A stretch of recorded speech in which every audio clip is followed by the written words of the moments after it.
drop top down, calling up my digits in my motor. Hey, John here from Cast and Spear, and today I want to share what Dustin and Troy sent over from Crist. It's their Neptune 8-foot pole spear. Dustin calls it the Mack Truck of pole spears. This thing will hit a fish like a freight train. Definitely meant for the blue water. This band alone, you're required to go to the gym just to be able to pull it back. And if you're going for yellowtail, this is the pole spear for you. I wanted to share with you some footage I got when I was in Catalina. We didn't see any yellowtail that time. I did get to shoot a sheephead, which you saw at the beginning of the video. But if you're interested in learning more about this pole spear, how to put it together, stay tuned. Let's get this going. Alright, so let's first put together the slip tip system they call the Apollo. When you open up the bag, you're going to notice that there are a couple of O-rings in case you lose one underwater. But when you pull it out of the package, you're going to unravel this cable, and this cable is going to slip on the shaft. Do not slip the loop over the top at the beginning. That's the wrong way to do it, so don't do it this way. Push it through the side, which is a welded member on this steel shaft, and then put the loop over the top. This will keep it in place, so once you put it over the top, pull it tight, and this is not going to go anywhere. As you know, a slip tip system is going to go into the fish and then come off, and it's probably not going to get away as easy as a flopper. Pull off the cap. I have wet hands here, so you see I use my glove. It's a very nice sharp tip. Here you can see I'm putting the O-ring over the top. I put this on prematurely just because I just wanted to show it, but the O-ring's actually going to be pushing that cable tight against this member of the pole spear. So let's attach that here. There's quite a few threads, so you're going to be twisting it quite a bit. I wouldn't recommend twisting it at the top. Twist it like I'm doing with my left hand here, and after a whole bunch of twists, keep it tight. Don't over tighten it just because you don't want to strip anything, but here's the O-ring keeping that cable tight. Once you put on the back member right here, you're pretty much good to go. As you can tell, both pieces are pretty heavy duty and they're a little bit heavy to hold. And there's a lot of threads on this, that's why I'm speeding it up. But once you get this thing together, you're pretty much done. Alright, so if you also ordered the G-string assembly, it's going to be pretty simple to put it together. Just open up the package, it's going to have a string and a hook. Be careful if it's windy, you might blow it into the water. I was lucky it didn't go too far, I would have to jump in. But you take the set screw and rotate it counterclockwise using this Allen key. That'll make it flush. We'll save that for later. Here's a little diagram to kind of give you an idea of how this whole thing works. But take the string, mine's a little bit wet now, but the smaller loop is going to rest on the silver part of the slip tip assembly.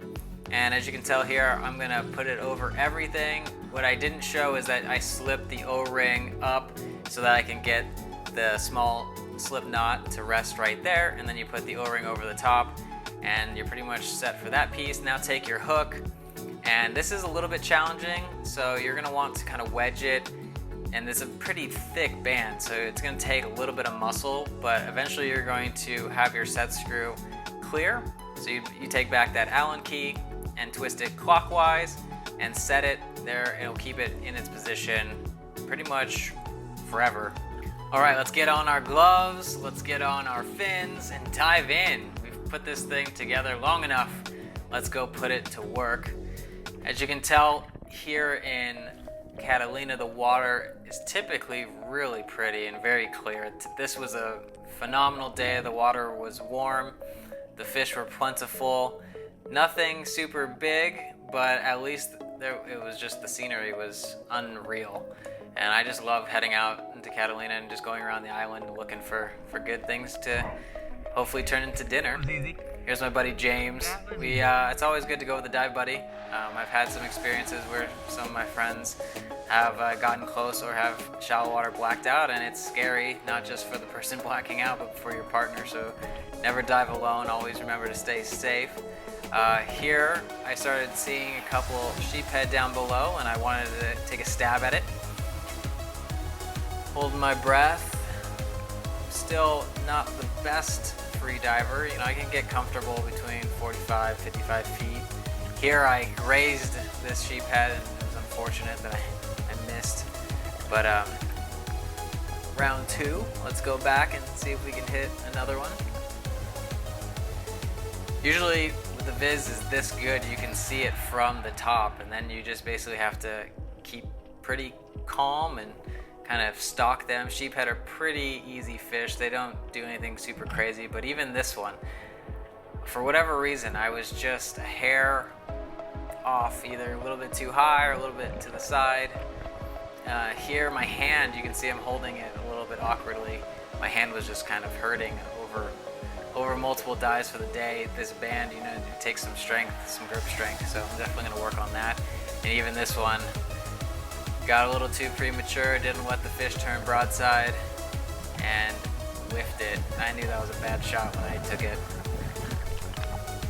But when I got closer to shore, I saw one that was just barely legal. After I measured it, I made sure it was totally legal, but had a feeling it was good. This one was a solid hit right in the side.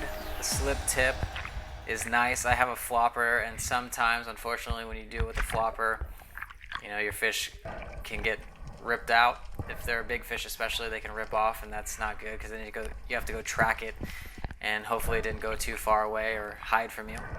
I'm not showing you the braining part, but next time I will. The camera wasn't angled the right way. Alright, so I hope you enjoyed watching me fail a whole bunch of times as I tried to get used to this polespear. It definitely has a little bit of a learning curve, but eventually we did get a fish, and it did make for some delicious tacos later that day. If you're interested in getting one of these polespears, definitely head over to cristspears.com. I linked to it down below. Reach out to Dustin, tell him I sent you. Use promo code JOHN, J-O-N, Cast and Spear if you want Dustin to send you a couple more free goodies along with your order. And so big thanks to Dustin for that. That's amazing. And if you live in the SoCal area, heck, if you live anywhere and you go spearfishing and you want an extra dive buddy, leave a comment down below, let me know. Hopefully we get some more footage this season. We can put it on this channel, so subscribe so you never miss one of those episodes. And until next time, stay safe out there, and I will see you in the water. Yeah, out in fast, going hard in the pit, yeah. I still ball in the pitch, yeah. Something wrong with the picture. Something is wrong with the way, and I don't know why. Why you need to lie? Something is wrong with the way, and I don't know why. How do you get by?